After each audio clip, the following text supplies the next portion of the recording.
Hello everyone, my name is Megha Bindal and I'm thrilled to be here today to discuss our latest innovation in data protection, email DLP.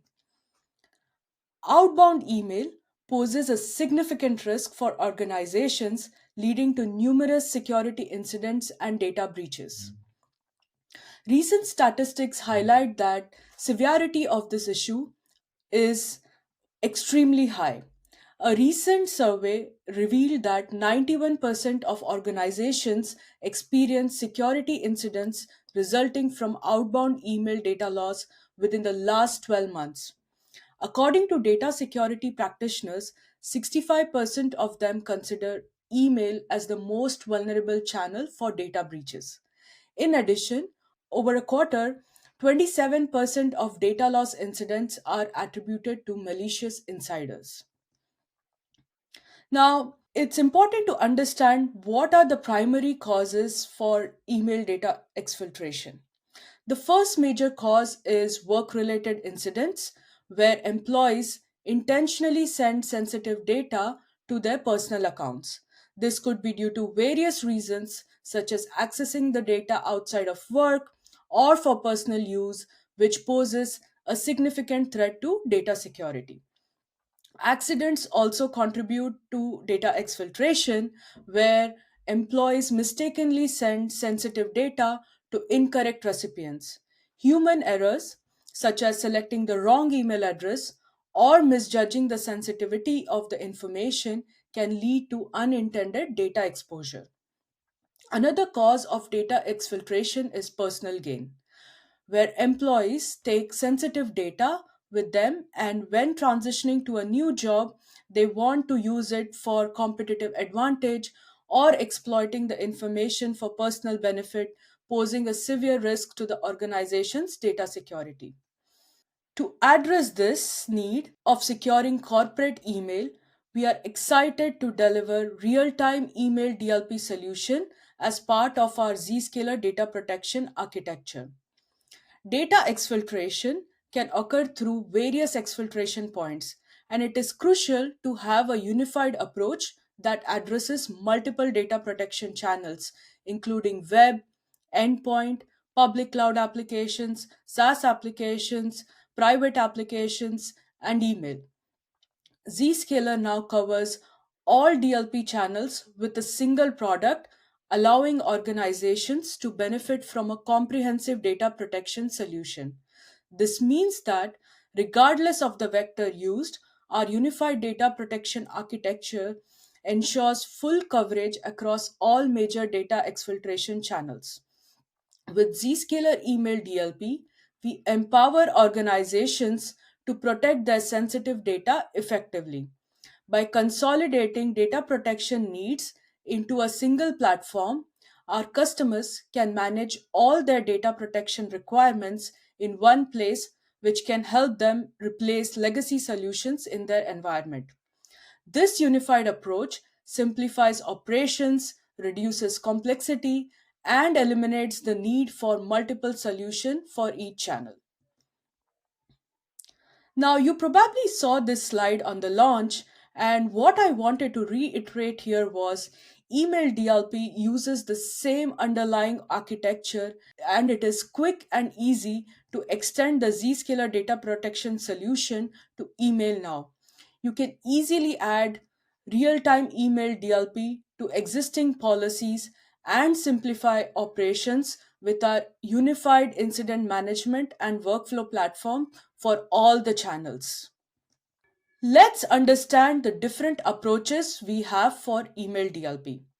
The first one is our API based out of band monitoring for emails, which provide visibility on phishing and malware emails and also allows organization to train the users via email labels. Now, coming to our new innovation, our real time email DLP solution for corporate emails. This is a SMTP relay based solution providing support for both Exchange and Gmail. The way this solution works is you will configure on the email service provider like M365 or Gmail to forward email to Zscaler.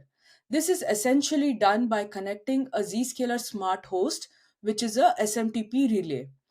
Zscaler will analyze the email and take action by inserting an appropriate header and send back to your email provider, which then will enforce the action. When analyzing email, we can look at to CC, BCC from for added context and also content in the subject body attachment.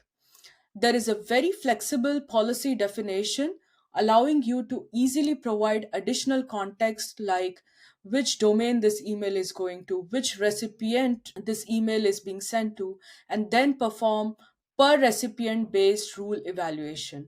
The rule evaluation itself is also powerful in the sense that we do not do firewall style rule evaluation where we stop at the first rule that got hit. Instead, we evaluate all the rules, take the strictest action, and provide visibility on all the additional rules that matched. All this is done per recipient of the email.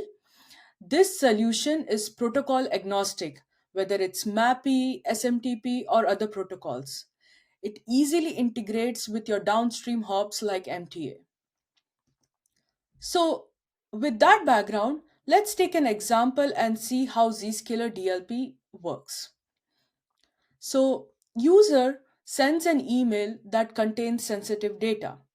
The email service forwards this email to Zscaler Smart Host via SMTP, and DLP inspection is performed and a header is inserted. The email is sent back to email service provider, which then does the enforcement based on the header. If the email is allowed to be sent, the email is sent to the next hop, which can be a MTA or destination email service, which then delivers the email. So, to recap some of the key advantages of Zscaler Email DLP, it is protocol agnostic, enabling you to get coverage on managed, unmanaged, and even mobile devices. Very easy to deploy with no MX record changes.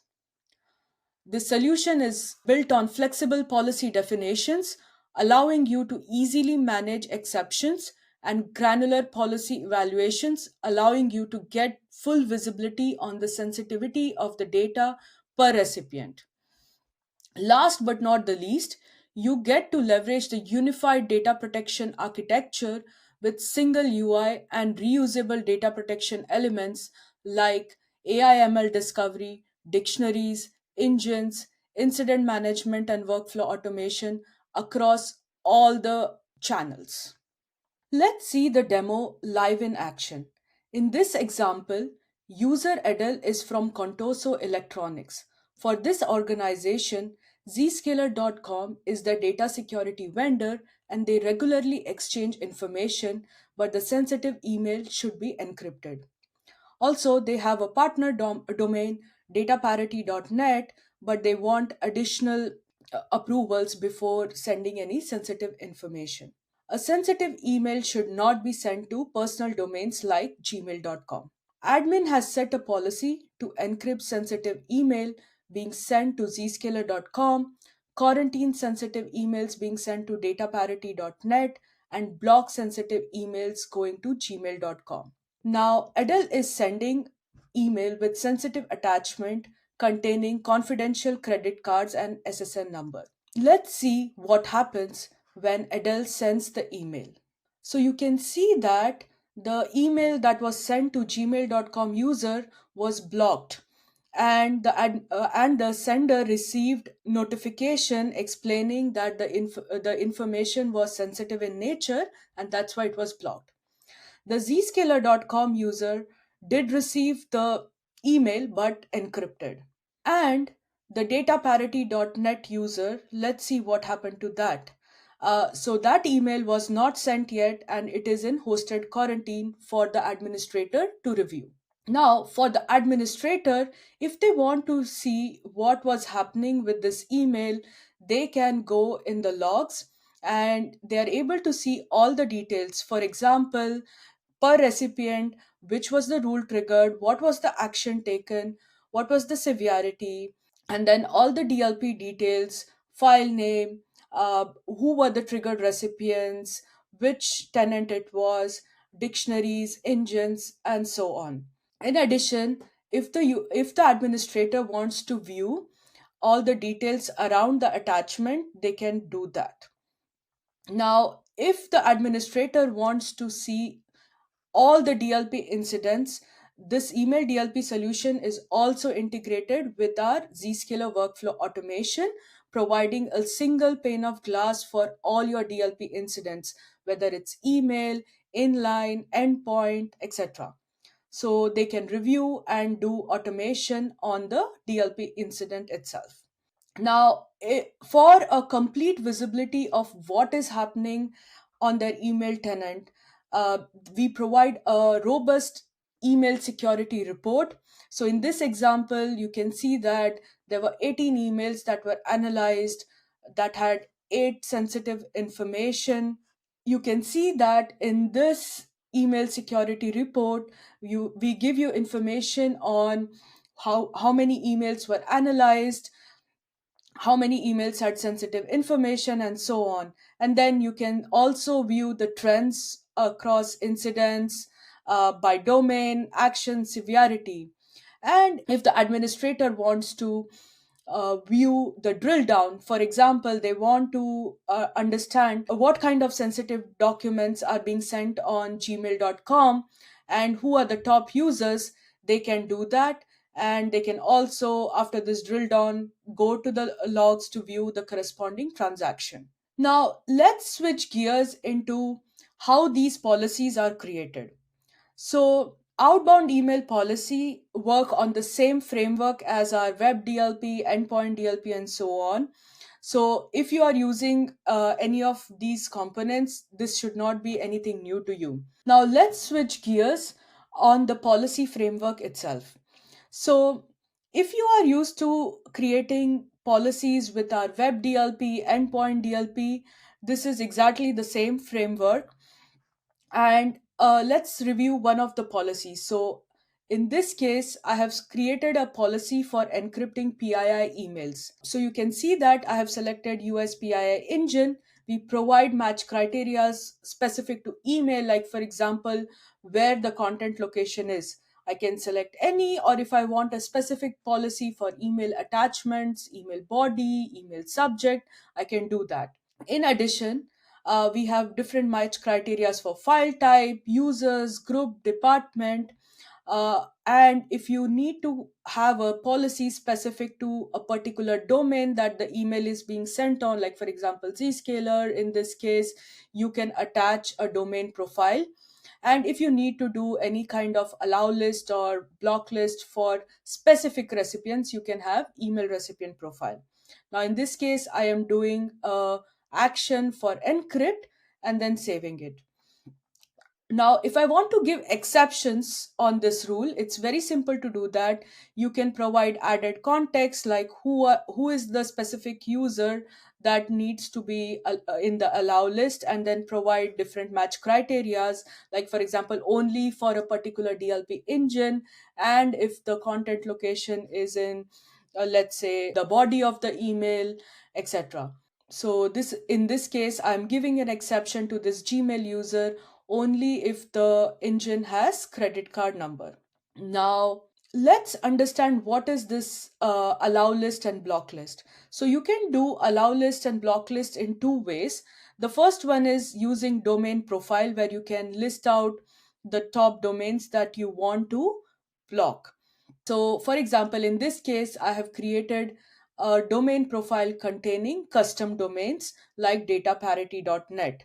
But we also provide you with top personal email service providers like gmail.com, hotmail.com, etc., which you can automatically select and add. Now, the recipient profile is a collection of different recipients that you want to add in the allow list or block list. So, in this example, I'm adding this particular recipient, Kevin at dataparity.net, and then I'll use it in my policy to give an exception.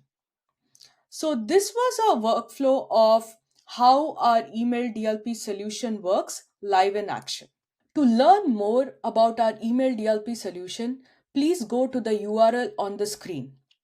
For scheduling a demo, please reach out to Zscaler and we will be happy to have an in depth discussion about our email DLP solution. Thank you.